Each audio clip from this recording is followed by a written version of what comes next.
Good evening.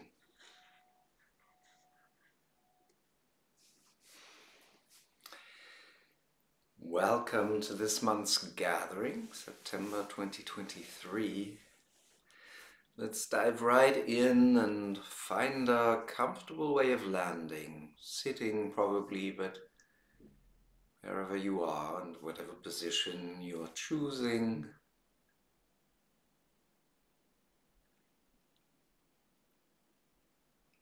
Let your awareness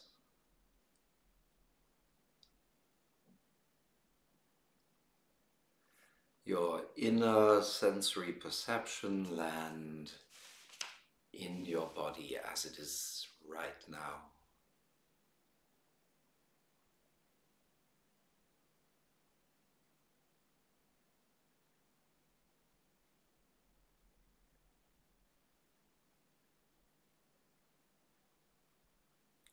Feel the space inside your body from inside your body. Allow your awareness, your sensory awareness, to gently fill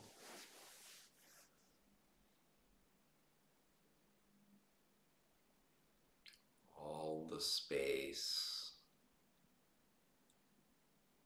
in your body.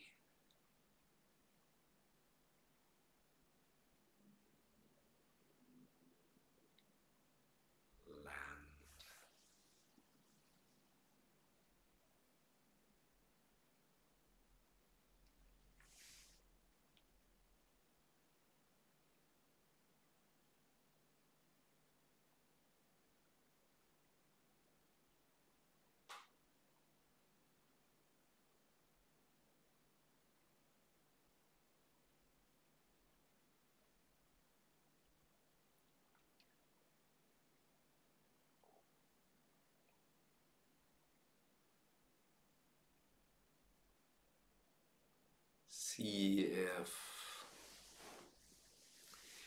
with every exhalation, as you feel your breath gently contracting your rib cage,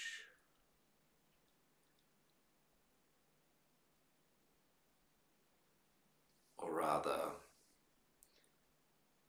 as you feel the movements of the rib cage contracting, going with breathing out, whether the field of what you are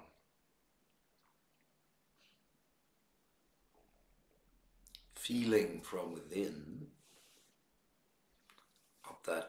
whether that field of sensuous sensory presence in your body also gets perhaps gently compressed as you exhale, only to then warmly expand in the inhale. A little fuzzy around the edges perhaps, more like a cloud than anything solid, but just like that ball of energy many of us can feel between our hands if we do what children always tend to do, play with our hands as though they were holding a ball. So, without going into imagining anything, just feel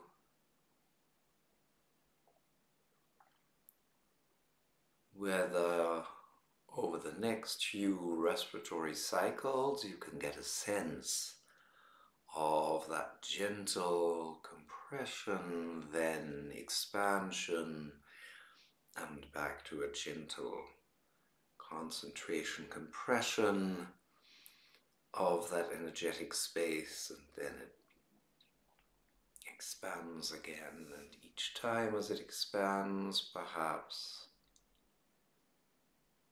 fills your body even more broadly than it did before.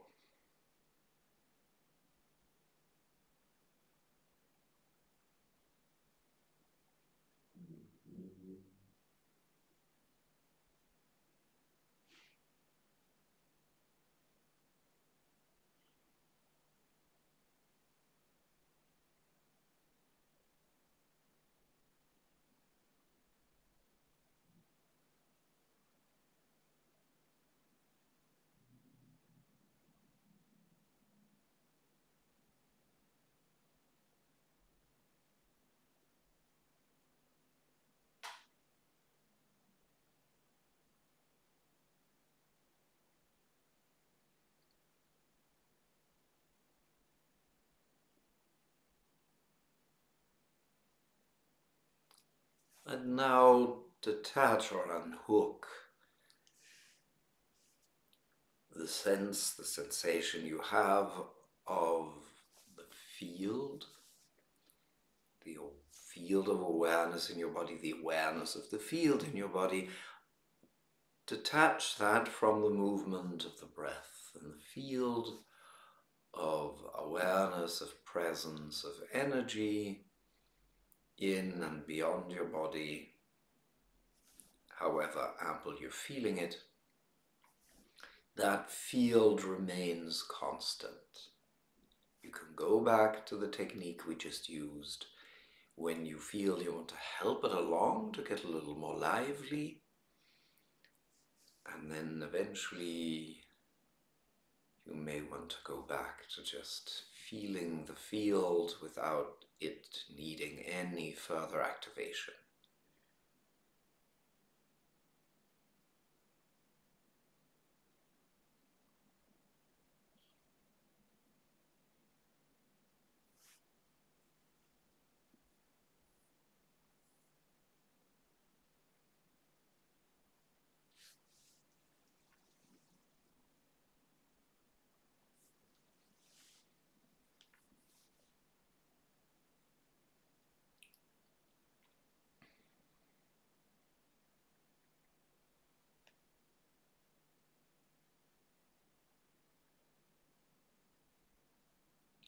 Now, from within that field, without leaving it, without taking your awareness back to anywhere else first, from within that field,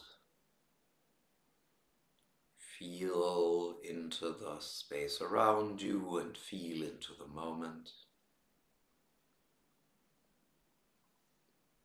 From within that field of awareness inside your body, activate all your senses.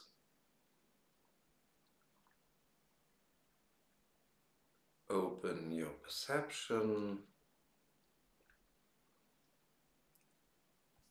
in the broadest and most general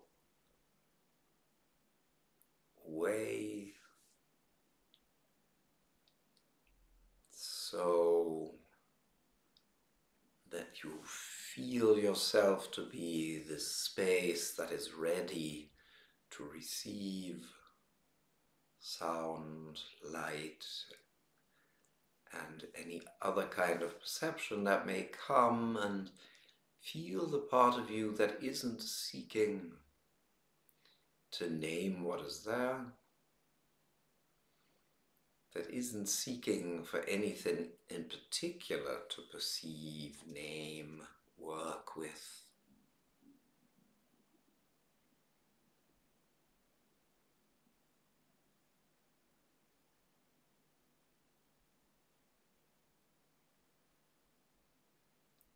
But is simply quite happy to stay in perception. Notice the difference between opening all my perceptive and perceptual avenues and channels versus putting my mind to work to try and tell me what I've been hearing, seeing, sensing, smelling, tasting, touching. Feel what it is like to just be that powerful center of a field of perception and stay there. Stay in that state of purely perceptual mind rather than conceptual mind.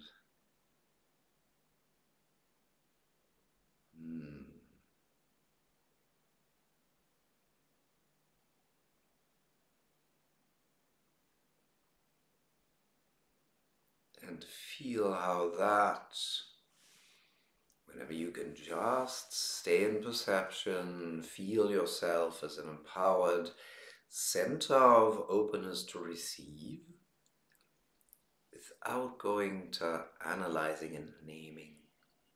Feel how restful that is, while it also makes you wide awake.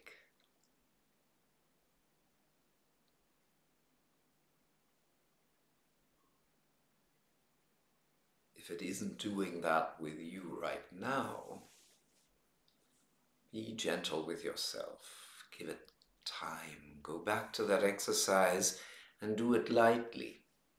And do it perhaps only with one sensory avenue. For example, activate only your hearing and sit there with closed eyes and explicitly notice what the difference is between listening out for what's there and activating listening. The exercise is just activate your listening and see what that does.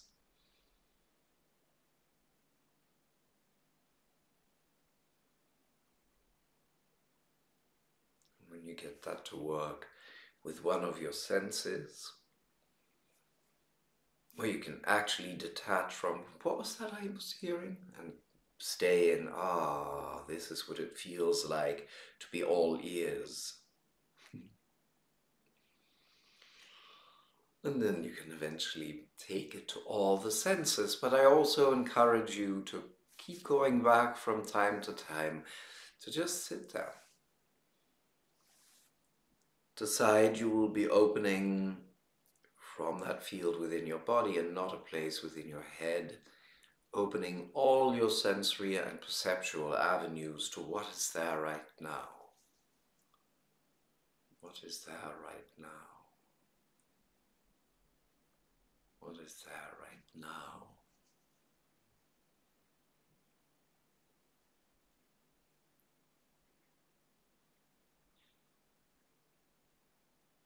And the phrasing I have quoted that I got from Locke Kelly. What is there right now when there is no problem to solve? What is there right now when there is no problem to solve? May also be helpful whenever your mind thinks it should take over.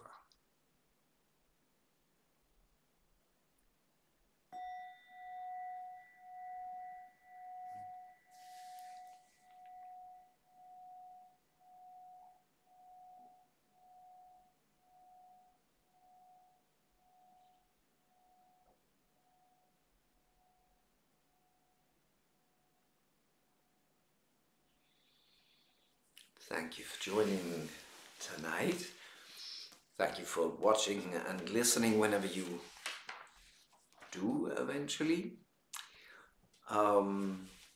This sixth and final month of what was originally announced and planned as a 5-month journey of reimagining pulse listening. This last month comes with a fireworks of brief reminders and exercises and bits of information, brief videos. There are many more videos in this particular month than in the previous ones because there's a lot of short ones. So we're wrapping up a lot of what we've gone into in the previous months, but the main point that I'm making very strongly again in this month is that what we just practiced, staying in perception. In order to reimagine that you could truly be the artist rather than the stressed technician and listening to pulses, in imagining that listening to pulses could actually be such fun, and not even if you don't fully understand what they're saying, but because you will only ever partially understand what they say. This is so freeing when you understand that the most advanced pulse listeners are also just hearing a fraction of what can be heard, and that the joy of feeling how empowering, restful, and awakening it is to be a listener who can stay in listening, and I mean listen here beyond the sense of hearing, to be a taker-inner, to be one who is taking in with all his or her senses. That once you know how broad, how open that makes you, then that you realize that even just that portion, you see I still haven't quite come back, even that portion will create a space that will be very helpful for your client to have you in. If you are in that space, that is very useful for your client, whether you have heard something in the pulses that makes the big difference. Being in that listening space will make all the difference in the world. So, as in this month 6, we're wrapping up the whole journey of the 5 months that we use to go into very specific details of pulse listening. In the first one, emphasizing listening, perceiving, staying in perception, but then going into very specific aspects of how to listen to pulses and where to listen to pulses and what levels and all of that. Only to then in month 6 put another emphasis from a slightly different angle on staying in perception. Now that students have acquired the tools from the first 5 months, wrapping it all up with a reminder that falls onto prepared soil, hopefully, and bear in mind, as you master the technical details, the key of what makes it easy to do that, and the key of what makes it joyful to use, and the key of what makes it useful to even have that information, is an ever-growing ability to stay in the listening. So, again, we will, once this live broadcast is over, note all the links in the text under the video when we're done. If you are not yet in the journey of reimagining pulse listening and would love to get it with lifetime access, you will find the information at the end of the video.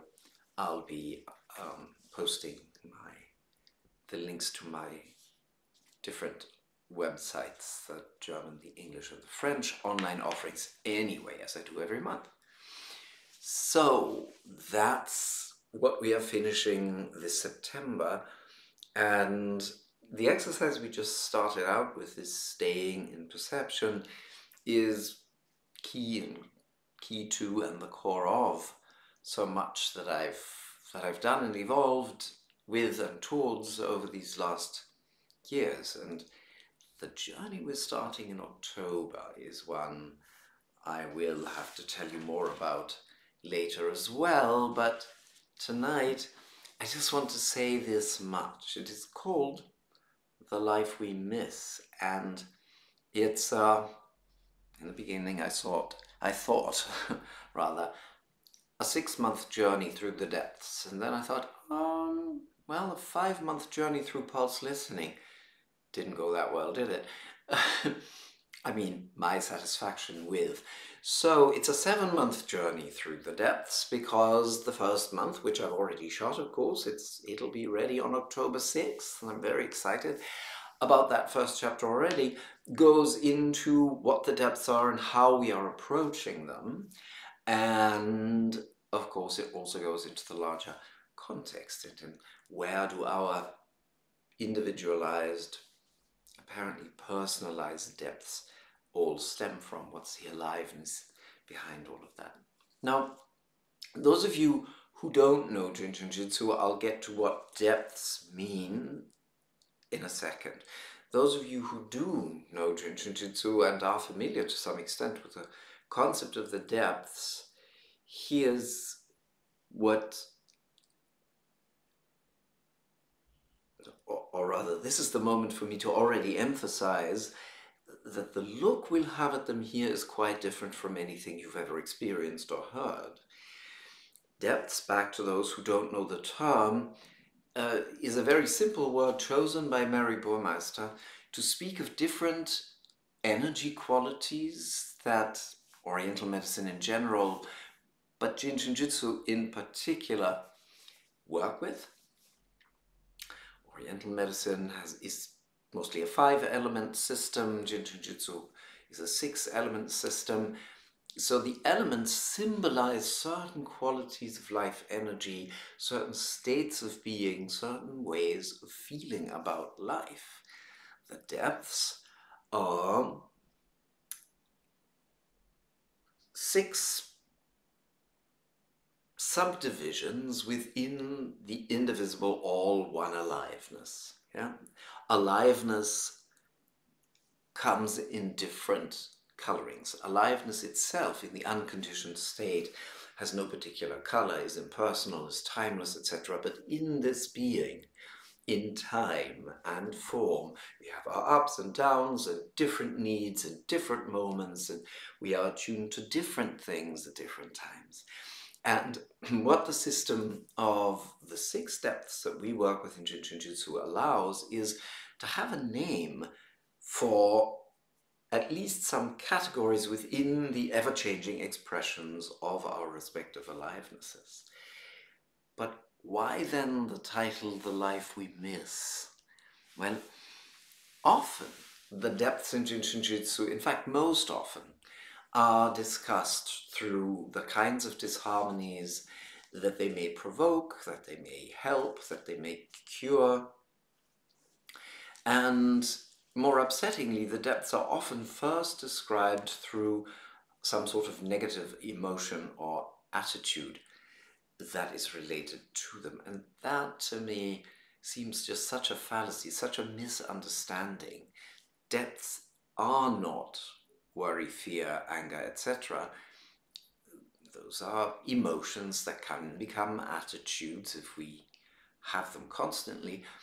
But a depth is not that. A depth is a fundamental quality that supports and sustains life. That's why it makes sense to talk about them. And my contention is, and this is of course based on my experience over the last 41 years with Jin Shin Jitsu, my contention is that each of these depths, each of these energetic qualities, each of these ways or aspects of being are so necessary to human life in general and so key to what we are made of, to our constitution, so to speak, as embodied beings, that we all know them. We all know them from before this lifetime. I don't mean that in a sense of previous incarnations. We may or may not have those. I'll leave you have your own opinion on that.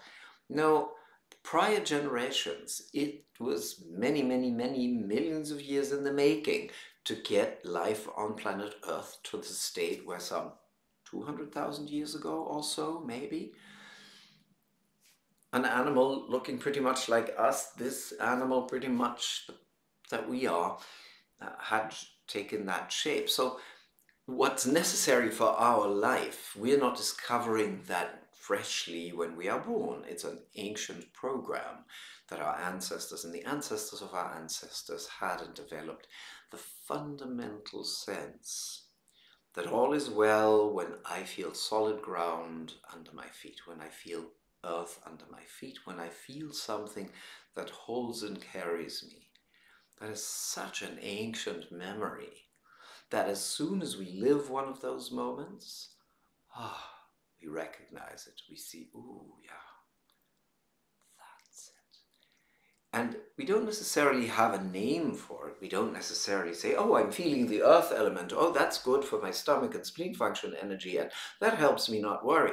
I mean, our organisms, our embodied alive beings don't function that way. Something inside of me goes, oh, when I'm having one of those moments. And without words or concepts, something inside me says, that's it. That's what life is supposed to feel like. Look for this. And when we experience what a depth is in such a way, we know we have always needed that. We know we've known it many times. We know it's an ancient promise that that's what life can feel like. When that ancient promise does not often seem to come to fruition or hold true in the life we're currently living, then we miss it. We deeply miss it. So that was a first depth example I just gave you, and I could go on for second depth and third and fourth and fifth.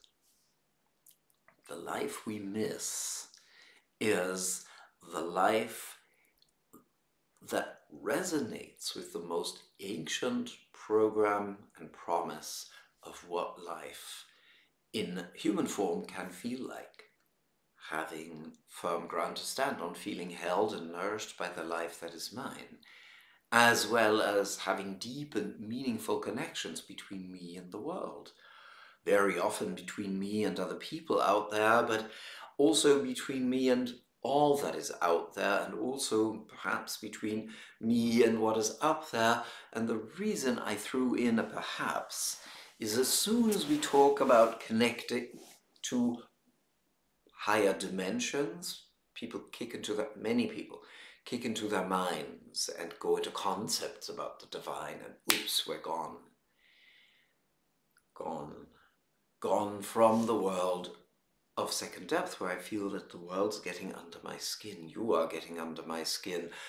The beloved is getting under my skin, as Sufis would say when they are speaking of God, but they deliberately use such different titles because the intimacy of that which is bigger than us and can be so intimately experienced, the namelessness of that, the impossibility to describe that, is very much present to their minds, because their minds are basing that on an experience. So when deep connection isn't there in my life, I miss it. I miss it deeply. The life we miss, returning to realizing that there are ways, independent of circumstances, to reclaim those qualities, to re-encounter those qualities, to get so familiar with those qualities that they come and visit me, that these qualities come and visit me when I'm not even looking or asking after a while. And I'll leave it at that for this evening, all right? If you find this interesting, if this has spiked your interest, do tell your friends about it. They can look at this video, and of course soon there'll be more from me on that. If you're not yet signed up for my newsletter, again, go to the link at the end of the video and sign up to stay tuned for the upcoming offering starting October the 6th. And now our monthly Q&A.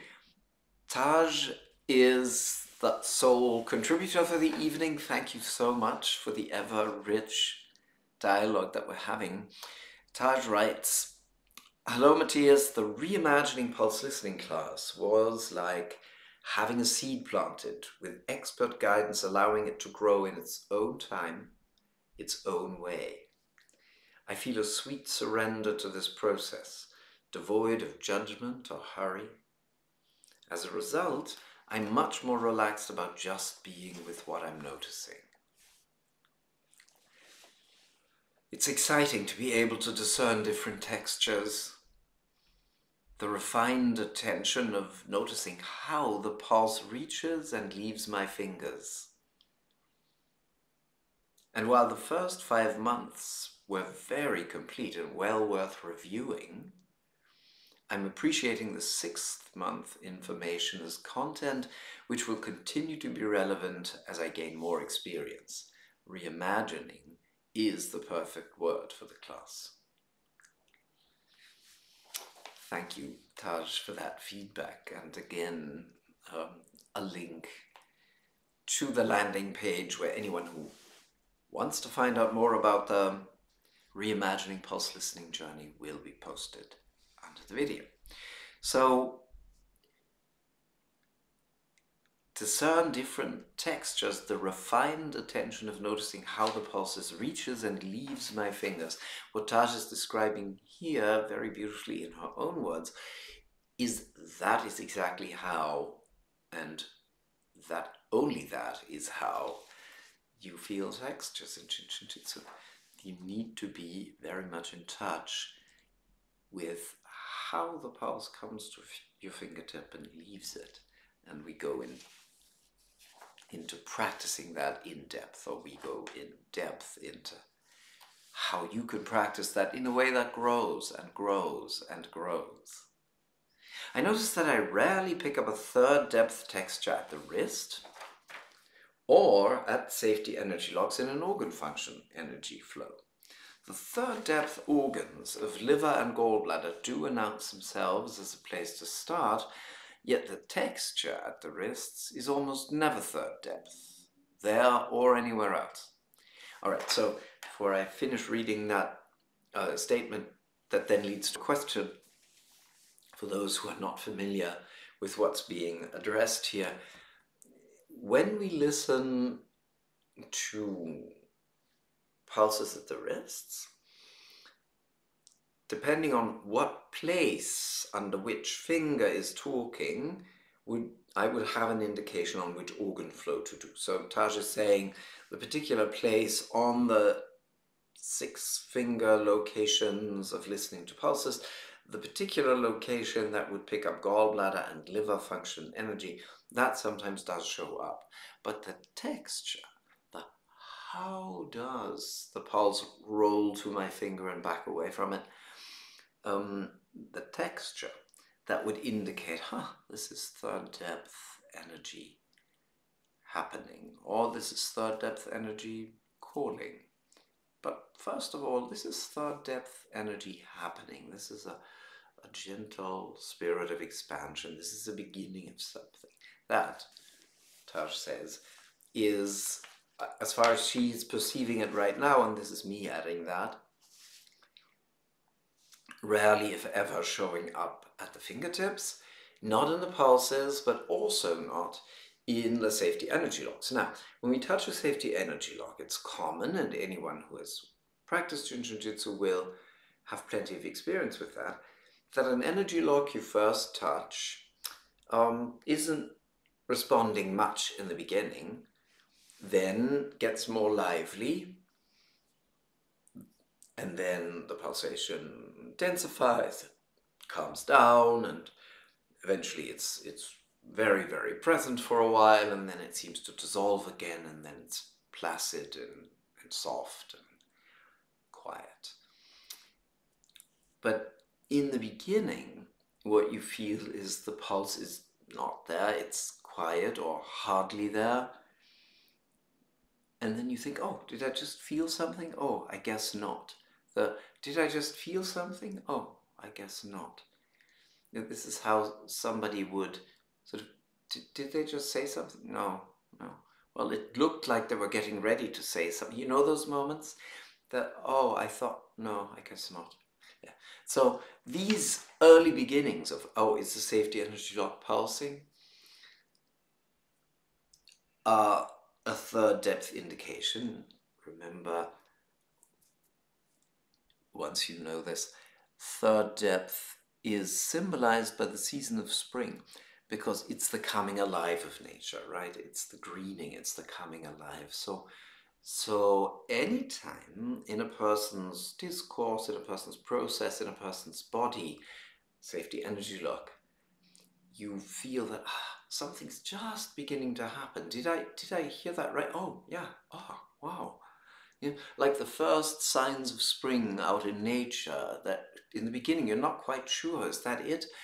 And then spring remains gentle for quite some time, and then it turns rather explosive. So when you are hearing a safety energy lock, first apparently a sleeping beauty, then waking up, or maybe I was mistaken. Oh no, definitely waking up. Oh, really waking up. Yeah, there's a gentleness there that you feel. And at the fingertips, you would hear that texture as the pulsation has hardly reached your fingertip when it already seems to vanish again.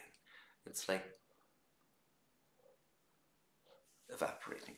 So, because that's its nature, my suspicion, Taj, is that the question, wait, did I hear something or didn't I, may be standing in the way of hearing a third depth texture that's actually there. I know you've already heard the explanations I just gave for everyone, and yet we all know from experience too that sometimes it's the 15th time we hear something that it registers. But I'll finish reading your comment and question. This is only a concern when doing an organ function energy flow where third depth texture is the first thing that is supposed to happen in the order of transformation. I'm not exactly sure just what you mean by this, but I'll go over it again. Nonetheless, any comment you have on this lack of noticing third depth texture would be welcome. So what exactly may you mean by this is only a concern when doing an organ function energy flow where third depth texture is the first thing that is supposed to happen? Later on, Taj asks the question whether every time we touch a safety energy lock, we are supposed to first hear that very fluffy, quiet waking up, or can it be that sometimes we are touching a safety energy lock and the party's already happening, the party's already at peak, or the party's already beginning to chill a little, or the party's already way dying down and dissolving and people are already going home, or everything's already quiet again. Any of those points of entry may happen. We very, very often find that safety energy locks, even if they've been just fine, if they've not been terribly blocked or anything, nonetheless do come alive with something else because they are being touched. However, that isn't always the case. And so, yes, absolutely, you can be touching an individual safety energy lock that's immediately pulsing very heavily, for example, fifth depth. Yes, and if you find a certain texture in each safety energy lock that you're touching, say this really heavy pulse, then you do know that depth is definitely acting up, and you'd look for a flow that would specifically go to harmonizing that depth. Yeah, because that depth seems to be screaming and stuck. But so it's not that we should always hear third depth first in each safety energy lock. It just very often is what happens for the reason that I've given, which is, well, if this is waking up the safety, something else in the safety energy lock, if this is awakening some other activity in the safety energy lock, it stands to reason that at least as far as that part's concerned, we would definitely be picking up the signs of an early awakening of, wait, is that a bud on that tree, or is it a reflection? Oh no, I guess it's an early bud, you know, that springtime. Was that something there? Feeling that I've evoked several times now. All right, so we often will, but we do not always hear that upon touching a safety energy lock.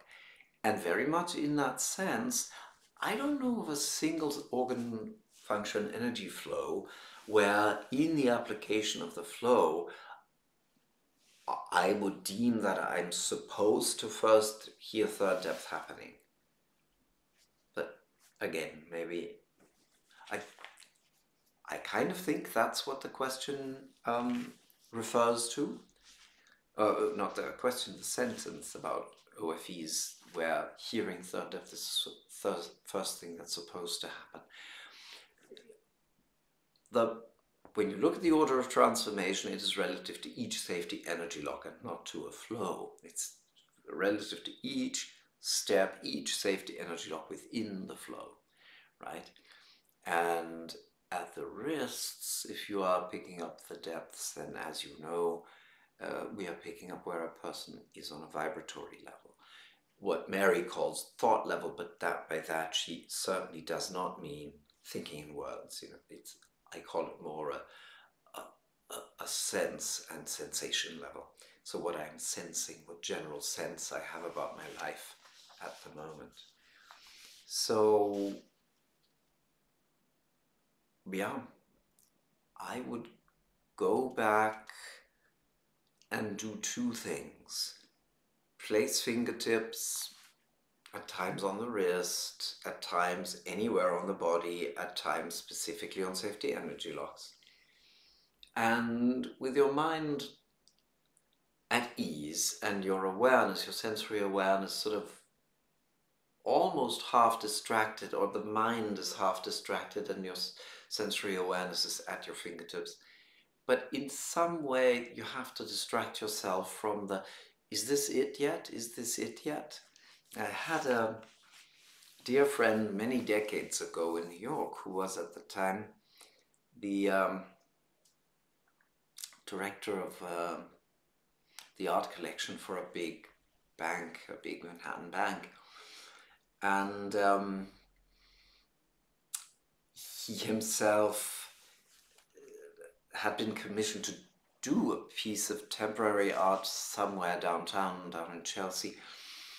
And an artist friend of his, or maybe an art critic, art historian friend of his, somebody from the art world anyway, as he was executing this artwork, this piece of art, and the fact that he could be seen while doing that was very much part of the work of art. This friend kept walking by and saying, "Is it art yet?" And the question, "Is it art yet?" was of course part of the artwork, so to speak. I mean, it's such a fun reflection when on what do we mean by art. You know, how many lines have to be drawn, how many things have to be traced before you say, oh, now it's art, or now it's alive, or now something has changed. So is it art yet? Is something the mind asks while another part of the mind realizes the absurdity of it. This only applies sort of sideways and indirectly to what we've been talking about, but you got it, I'm sure. Namely, that if your mind can stop asking, is it third depth yet? Is this it yet? You'll probably feel it a lot more, because there's so much awakening happening all the time in places on the body that we touch and in the pulses.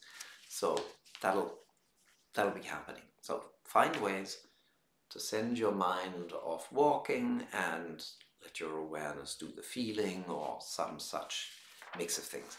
Oh yes, and I said I recommend two things. So touching the body, at times at the wrists, at times at safety energy locks, at times at places that aren't safety energy locks, and without too much attention to it, feel out for those moments of, oh, something's awakening.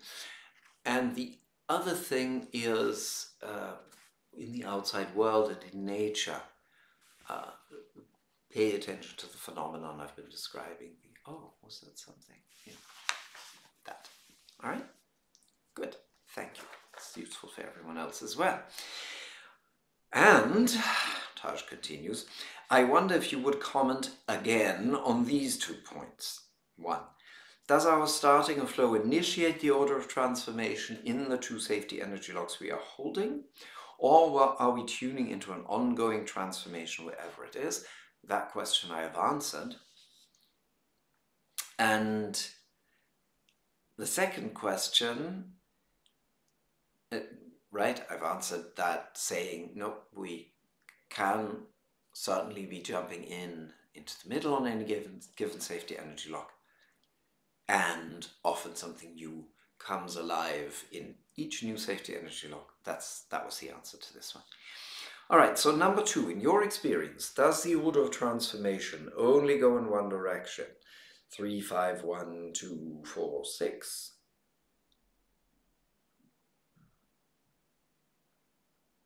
Yes, 3, 5, 1. Or can it backtrack or meander? Okay, so here my experience is very, very clear. Backtrack, no. Meander, no. The 6 seasons, however, so to speak, of this transformative process can occupy very, very different lengths of time. They can be, I mean, the passage from one to the next can be almost imperceptible, and then we think, oh, I think it skipped that one. But I have never found it jumping in a completely different order. It is a spiral, so once it's run through the whole spring to summer, to height of summer, to autumn, to winter of transformation, and then into that deeply satisfied, quiet state between the years, so to speak, it then goes into the next round of something new gently awakening. Generally the next round, and then the next, and then the next. Each round following upon a previous one tends to be more subtle and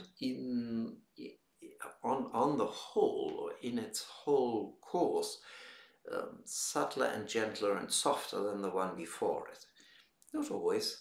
Not always. Sometimes you may feel that the cycle of transformation, the complete cycle of transformation you felt, had an undertone of tiredness, and the next one doesn't, so it's like more alive and perhaps stronger for a while, but then after that they would become both more quiet but clearly more harmonious, in the sense that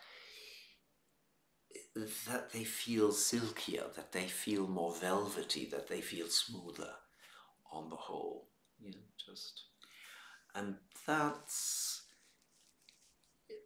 can happen very slowly. Each transformative cycle could have very, very different durations, the whole cycle. I already said the stages, so you can have a very long, drawn-out spring, then summer seems like it almost didn't happen before we're already in the fall, and so on. Yeah, I could go on, but you know the feeling. A season feels incredibly long, and you're happy or very unhappy about that. A season can feel like, ooh, it went by in the blink of an eye, it dragged out, and so it is. That's just weather.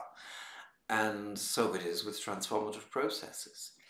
And don't you know this from your transformative processes as well? I mean, some changes in our lives just have seemed to take forever, and some seem to just have happened overnight, and then at a closer look we realize nothing ever happens overnight, but the shifts that made it so noticeable did happen that quickly, and vice versa. There's never nothing happening for months on end inside, but we sometimes in our frustration feel that not much is moving. So, long story short, it doesn't always start at third depth, but wherever it is in the depths, in my experience, it does then continue. Which is where the metaphor of the seasons, I think, comes from, and why it fits in so nicely. Changes just tend to follow those seasons. They just don't hop from the energy of dreaming up something sweet and new, which is third depth, to letting that idea dissolve, fourth depth, to then suddenly be all fiery about that idea, which would be fifth depth, you know, it would be if that dream is strong enough. If it isn't, it just dies away. But if that dream, that vision, that desire to wake up is strong enough, then it leads to that fiery, yes, let's really go for this next. And it's from the fiery, yeah, let's really go with this, but go with what? Go with it how? The getting more specific about it and giving it some structure, etc., etc. So in that sense, excuse me, it's the notion of springtime always leads to summer, to lead to the height of summer, to lead to autumn. Yeah, a vision always, if it is to live, leads to that fire, which always leads to the concretizing, to the specifying, which always then leads to the harvest, the actualization. And the actualization and enjoyment and harvest always does lead to going deeper with it, and or parting with it, and or allowing it to dissolve again, which invariably leads to satisfaction and a centered calm, which after some time may bring up the next dream and vision and project and journey and so forth.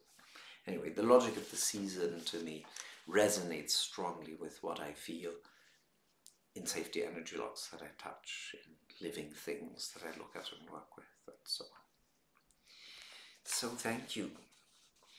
I'm excited about your next 7-month class, The Life We Miss. My life is richer from the empowering way you teach. Thank you. Thank you for all you're doing to keep JSJ alive in English for generations to come. Taj, well, thank you. Yes, maybe that is what it is. I'm very happy to be creating these video traces of my view of the art, my embodied view of the art, my experience. It's just one voice among many that are necessary. And if my work serves its goal at all, then it helps you people feel the essence of what we are talking about. I mean, anyone can learn concepts by heart. You know, I can sit you all down and say, so remember now, first step is yellow, is Saturn, is Earth, is lead, is worry, is stomach, is spleen, is etc., etc. We can all learn that by heart, but if there's a way that your bodies understand, that your bodies remember, your embodied being remembers that you've always known this in a place deep down, then Jin-Jin-Jitsu is no longer Japanese, then it is no longer any one person's work, while, of course, we fully and deeply honor the contributions that those who did bring it to us made, right? But the art itself is, of course, not a thing that's done and shut and now needs to be held up and worshipped for the rest of our lives.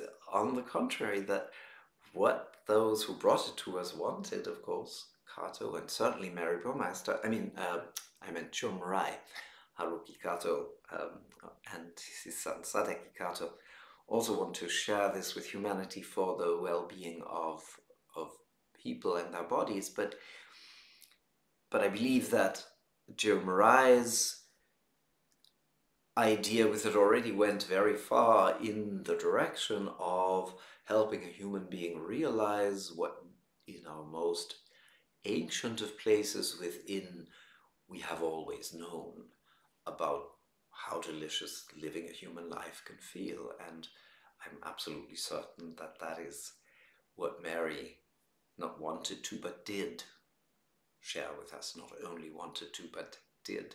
And so many songs sung around human aliveness, many songs sung from human aliveness, many songs sung to human aliveness make for a very good and livable and juicy world. The more of us are more fully embodied in this life, the more of us will act from an inner sincerity and integrity. And that is the goal of my work, because my sincerity is just my private business. your sincerity is needed. You know, nobody needs to copy mine. That's, I exist, that's done. So any of us who can remind anyone else in the world to look back inside and see that all there is needed for them to know has always been in there and can be actualized and realized by feeling is just wonderful. Gives me great joy. So stay tuned. That was the word I was looking for, sorry. I've just come back from a marvelous module 1 of my foundational training in the south of France, in Toulouse. And I don't know, Toulouse is a place I've been to once before when one of my daughters was studying there for a year. And immediately I felt like, ooh, this feels like a place I've been before. So Toulouse is a very special place to me, although I was only there for the second time. The group was fantastic. It had a magical flow to it. My journey back yesterday, I got stuck in Munich because my flight on to Hamburg was cancelled. So I had a lot of upheaval in the rhythm of getting back here, and I've been feeling throughout this live cast tonight that some of that and the music of tango, etc., are still moving in my head and in my system. So if you've been noticing that something's different, there you have it. Anyway, so stay tuned for more information on the life we miss, the 7-month deep dive into what we call the depths in Jiu-Jitsu. And here comes the page with the necessary links.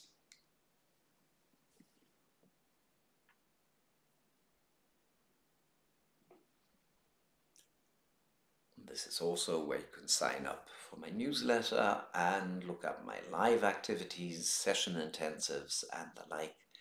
And I will see you next month for another Q&A, and you'll hear from me in the meantime on the life we miss.